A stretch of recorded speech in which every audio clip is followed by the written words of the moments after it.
Thank you, Ron. Our second commentator today has been the Chief Judge for the Ninth Circuit Court of Appeals since 2007. He is well known for many things. His intellect, his very sharp writing style, his magic tricks, his accent, and his good sense of humor. Good looks. Yeah, good looks. I can't go through the whole list of the things, but best of all, he's known for his strong sense of justice, and that comes through in his written opinions. His written opinions are so persuasive and well constructed that they often reverberate beyond his jurisdiction in the Ninth Circuit. Last December, he shook up the legal world in a case that Sydney mentioned called United States versus Olson. I'm just going to read a short United States versus Olson. I'm just going to read a short snippet from that case. This is Judge Kozinski. He said, "I wish I could say that the prosecutor's unprofessionalism here is the exception, that this prosecutor's propensity for shortcuts and indifference to his ethical and legal responsibilities is a rare blemish to the core of prosecutors around the country. But that would not be true. Brady violations have reached epidemic proportions in recent years." Now, just with that one paragraph, the judge started a national conversation on the subject of prosecutorial misconduct, because editorial pages, including the New York Times, quoted the judge and started talking about, do we have a problem in this country with prosecutorial ethics? He has spoken here at Cato many times, and we're glad to have him back. Would you please welcome Alex Kopenski? Thank you, Tim. Always a pleasure to be here at Cato. Before I start on this subject and this book, I do want to tout another publication, and that is a piece that my law clerk Misha Seifel and I wrote for Cato. And I think, Tim, you were the editor of the book. It's called "You Too Are Probably a Federal Criminal." And it picks up on Tim's point, which is that, in fact, there are so many laws out there, and many of them are so ambiguous, that chances are very good in something you have done in your life. If the federal prosecutors knew about it, and they can find out a lot of things nowadays using electronic data searches and so on. If they really wanted to focus on you, they could probably get you, and they could probably have you behind bars in very little time. So this is a danger. This is the background to the point that Sydney is making. I think Sydney and Ron also acknowledges that point. The very strong power of prosecutors, and for them to take this large body of law, this somewhat amorphous body of law, and go in for reasons that may be good or may not be good, and focus on a particular individuals. And that is a serious danger. Now, let me now talk a little bit about Brady and other kinds of prosecutorial misconduct. I think it's important because I think we have both lawyers and non-lawyers on the audience to understand the significance of Brady. Brady is a decision by the United States Supreme Court, and the Supreme Court has come up with many decisions: Miranda, Brady, in terms of procedural protections for criminal defendants, and people sort of think they're all equal. I would suggest that Brady is uniquely important because Brady, unlike Miranda, where the defendant may confess and then he wants it suppressed, but he probably did it because he confessed to it. It's a procedural rule, but Brady truly protects the innocent, truly protects people who have been charged with a crime, but where the government has in its possession evidence that if put before a jury would raise a reasonable doubt. And the reason the government has this evidence is because they have such an advantage in gathering the evidence. They know about the crime, or they know about the investigation, if it's a white-collar crime, long before the defendant knows that anything is going on. They have access to witnesses, they have access to electronic records, and once, or if it's a violent crime, they have control of the crime scene, And by the time the defendant finds out about it, that there's an investigation going on, the crime scene has been cleared, and whatever there was there to pick up is in the government's possession. So it's extremely important. It is vital for the government, if it has evidence that's exculpatory, for it to give it up and make it a fair fight. Nobody is saying people should be allowed to go free who are guilty, but surely if the government knows of a piece of evidence that contradicts what their star witness says, it's only fair, it's only appropriate not to send somebody to prison without having the jury consider both sides.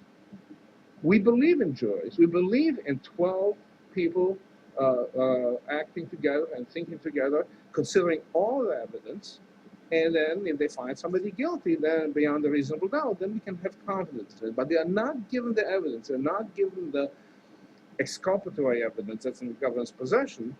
They can't make, it undermines their ability to make a fair decision. So this is incredibly important and terribly vital to the operating of our criminal justice system. I would say so our faith in the system, the faith that Ron has expressed, or that I share, and I think Sydney shares, is based on the idea that we can actually have 12 people get all the facts, all the evidence, good and bad, and then make a fair decision. And then we have the burden beyond a reasonable doubt for the government, which is high, but not insurmountable. And we are then confident that those 2 million people that we now have in jail in our country, 2 million people have in jail, that they all belong. Once the government withholds evidence, once the government willfully withholds evidence as exculpatory and gets a conviction, then we can no longer be confident. Now, here's the thing about Brady. How do you know that the government has exculpatory evidence? In most cases, there might be exculpatory evidence, and I agree with Sydney, I agree with Ron. I think most prosecutors, especially most federal prosecutors, are upright, and they do not, and this is my experience, they do not want to get a conviction for somebody without a fair hearing and without a true finding of innocence. But there are always people out there who want to get ahead by cutting the corners. And of course, it makes it harder for the honest prosecutors, because the ones who cut corners then get promoted, they get the kudos, and that creates us an incentive to cut corners too, because after all, you have your own career to think about. So it is exceedingly rare to find out that Brady evidence, exculpatory evidence, has been discovered. It's important to talk about these two cases that Ron has mentioned, and Sydney to some extent, and look at what happened in those cases and what the reaction is when the evidence is found. Now, in the Ted Stevens case, nobody has said this, but this is not a case where the Justice Department came forward and said, whoops, we goofed, we had exculpatory evidence, we're going to present it. An FBI agent blew the whistle. We had a whistleblower, an incredibly rare event, where the FBI agent risks his own career by pointing the fingers at Justice Department prosecutors and says they knowingly withheld evidence. And I hope you will read the book and find out, and I don't think Ron disagrees, but this was a huge miscarriage of justice. Senator Stevens should never have been indicted. He should never have been convicted. He should never have lost the election. There's just no doubt about it. There's no doubt about it. If all the evidence had been available to the defense, that case would not have gone to trial. Just read the book. There's no dispute on this point. Now, the Justice Department, when they found out about this, you would think they would run away and hide in shame. That they would say, oh my God, what did we do? And if the Attorney General at that point had decided to dismiss the indictment, I'd be really impressed. But no, instead they started the court and said, no big deal. They said, no big deal. This was found out after Senator Stevens was convicted, and they wanted to hold on to the conviction. They didn't say, oh my God, this is a horrible thing that we've done. We are so sorry. They said, no, we want to hold on to the conviction. different attorney general. Right. It doesn't matter. Well, We're not accusing administrations. We're accusing the Justice Department. I don't care who the Attorney General was. The point is the Justice Department lawyers, just one, said we will hold on to the conviction.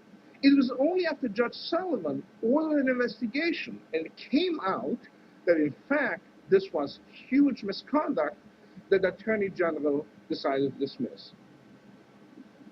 I'm not that impressed, I must tell you the truth, because at that point it was unthinkable that the Judge Sullivan wouldn't have dismissed the indictment. There's no doubt about it. And I certainly commend the Attorney General for doing it earlier, but I would have been far more impressed if after the case was indicted, those who were responsible had been disciplined. Didn't happen. Nobody got fired over this. There were a few suspensions, but given the enormity of what happened, this was hardly a slap on the wrist. And now in the Brown case, I'm not going to talk too much about it because what I want you to do is I want you to get the book and look at page 404. Okay, this is the evidence that was produced accidentally by the Justice Department, and it shows highlighting. Now this was not highlighting that Sidney put there. This was highlighting that was there when the evidence was given to her. These are statements by witnesses that go contrary to the evidence presented by the government. They knew about it. This was not an accident. Somebody went through and highlighted it. And what happened is it was not ever a finding that there was no misconduct. What happened in that case is the court said, well, it wasn't a big a deal anyway. And what they did is they simply refused to reverse the convictions. It was not a case where they failed to find, where they said this was okay, it was okay to withhold. They just said it was not prejudicial, which is what courts do all the time. It's what many of my colleagues do all the time. Let me tell you, just take one more minute to tell you about the case that I had about 10 years ago. It's called Ramirez-Lopez.